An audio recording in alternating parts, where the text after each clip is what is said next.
Hello.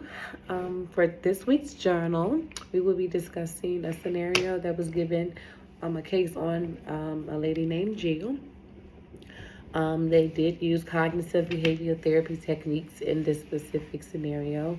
One of those in particular included cognitive worksheets and self monitoring. And this was used when she was initially first assigned to complete some worksheets to monitor her thoughts, her feelings, and her reactions to some everyday events.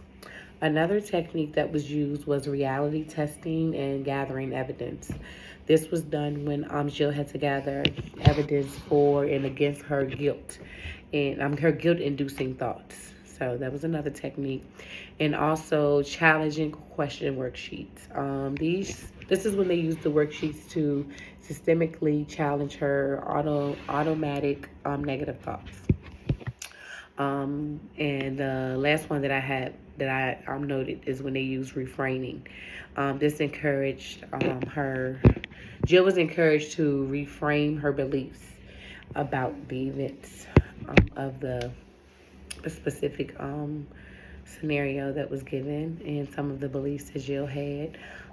In clinical practice, there are several different types of techniques that can be used with cognitive behavior therapy.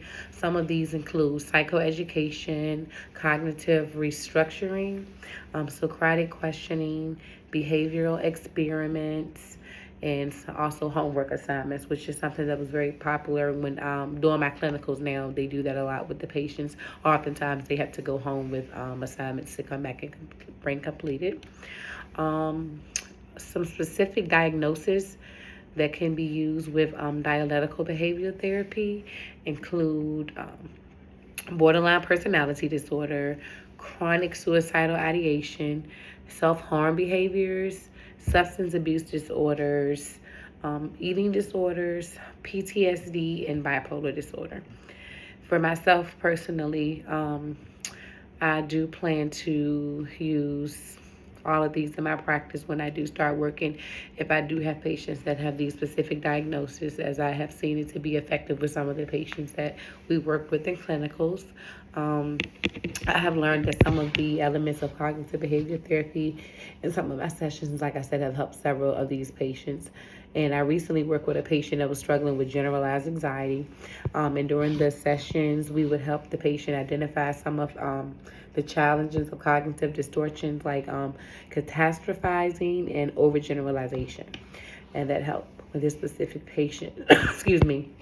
We use a thought record to track some of the anxious thoughts that the patient had and to assess the evidence supporting and contradicting those beliefs that the patient had been having. The patient did find the process to be eye-opening and it was helpful. I won't say the patient is 100% healed, but it did help. And the patient was able to reveal some of the worries that they had and that they had not been grounded in reality as they initially seemed, at least they thought they seemed.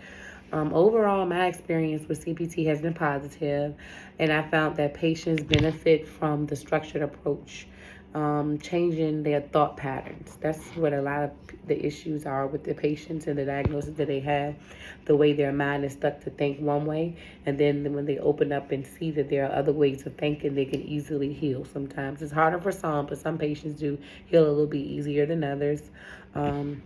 But I will say that it empowers them to gain control over their own emotional responses, and it helps them to have healthier coping mechanisms, because that's another big factor that we work with most of the patients with, and that's just for them to have some positive coping mechanisms rather than the negative things like letting the anxiety take over them, PTSD, whatever their diagnosis is. And that's about it. Thank you.